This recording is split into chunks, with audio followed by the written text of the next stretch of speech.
What up, everybody on YouTube land? Today is pretty much part 2 of my dedicated Walmart stories, I guess. The first time I told you the good side on the good things to expect out of the Walmart account. Now I'm going to tell you the not so good things. And it has already begun. Alright, so I get to a Walmart distribution center. I'm not going to say where I am. They give me a load, right? On the load, it has 3 stops on it. So 3 stops, no problem. I'm a truck driver. However, the way we get paid a flat rate. We don't get paid per stop. So that's one thing that's bad. The second thing that's bad is you get set up for failure kind of sometimes. Like I have a load with 3 stops. It says on the time that I must depart the gate is 10:11 Eastern Standard Time. I didn't get this trip until 10 a.m. Eastern Standard Time.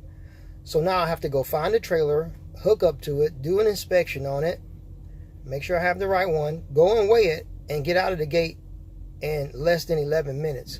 So that's already set me up for failure. So hopefully I won't be late to the first store. And if I do, I'll probably take the hit for it because they gave it to me.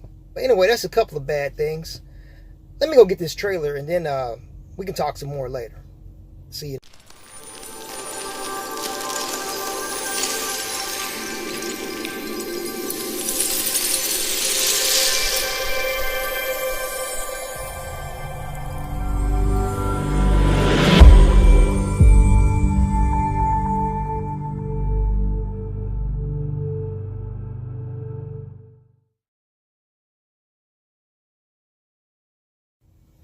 Another problem with the Walmart dedicated account is you don't have a Qualcomm system like this, all right?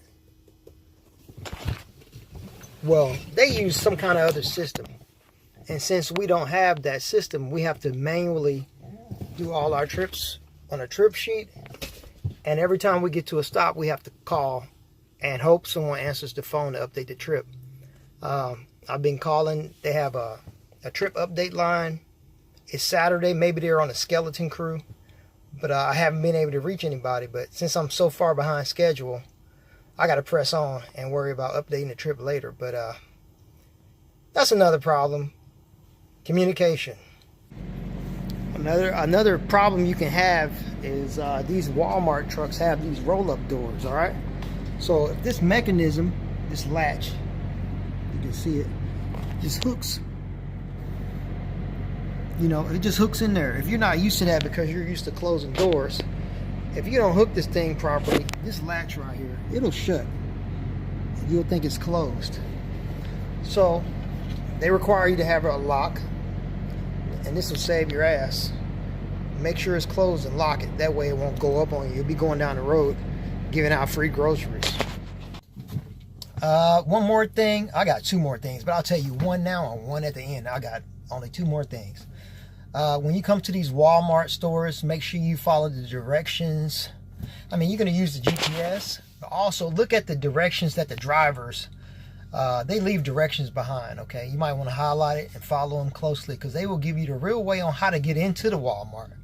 Your GPS will bring you to the front driveway where the cars can fit. I don't care if that's a truck GPS, Google, or the one they have on the NavGo. So follow the instructions that the drivers already made their mistakes on, and they got good directions. But most of these Walmarts are in heavily congested areas where there's a lot of cars that are not used to trucks pulling in. You ought to see their eyes like, boom, oh my God, it's a big Walmart truck, all right? So it's not like we're going out delivering to places expecting 53 footers. These parking lots have restaurants around, little old ladies everywhere, people getting oil changes on the side, walking. You got a whole bunch of obstacles in your way, so take your time. All right? And then there's one final thing that kind of gets under my skin. I'll tell you about that, and then it's over for the negative. Also, one more thing. I don't want to sound all negative, but one more thing about these Walmart grocery side. 2 things that can happen. I got 3 stops, you know. So when they load the trailer, they're not thinking about what how to balance the weight out and center it and have it spread out evenly. They're just loading for each individual stop. So one stop could be heavier than the other. So you need to weigh the truck every time. You know, you get a couple of pallets, maybe 4 or 5 pallets of water put in the wrong place, and you can be off on your drives. Off on your drives or your tandems. Real stupid. You might think, you know, you move a couple of holes and moves this many pounds. Don't trust it, man. Weigh the truck. One more thing that just happened to me. A lot of these times when you have multiple stops, the people at the Walmart store, they don't know when you're coming. They just have a time window on when they might expect you. Like today, at this store, it said that only received between 5 a.m. and 10 a.m. on Saturday. And here I am showing up. It's 1 o'clock.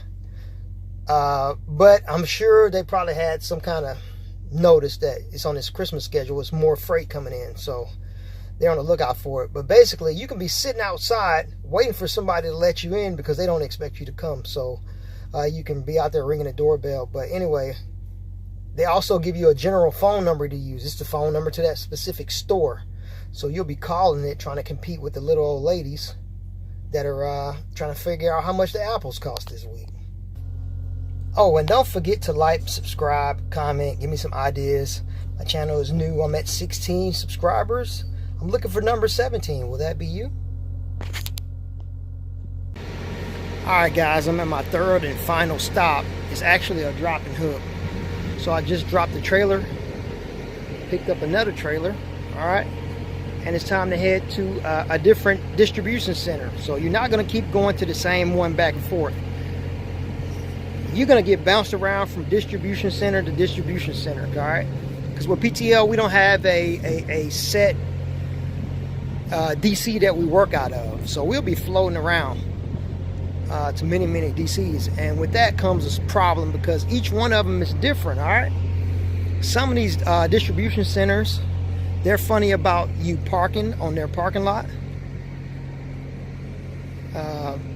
You got to get a map of the place. Whenever you go to a distribution center, try to get a map so you know where you're going. They're all shaped and laid out different.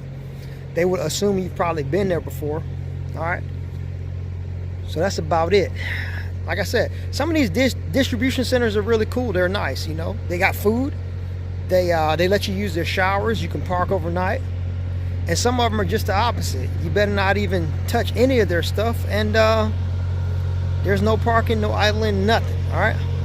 But anyway, that's some of the negative things about Walmart.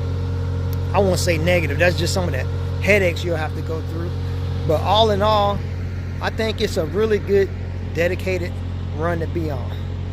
And with that, I'll probably bring you some of my maybe a typical day once I figure out what a typical day is. But remember, it's Christmas time. Lock up your trailer. I don't care who you are. There's a lot of thieves out here.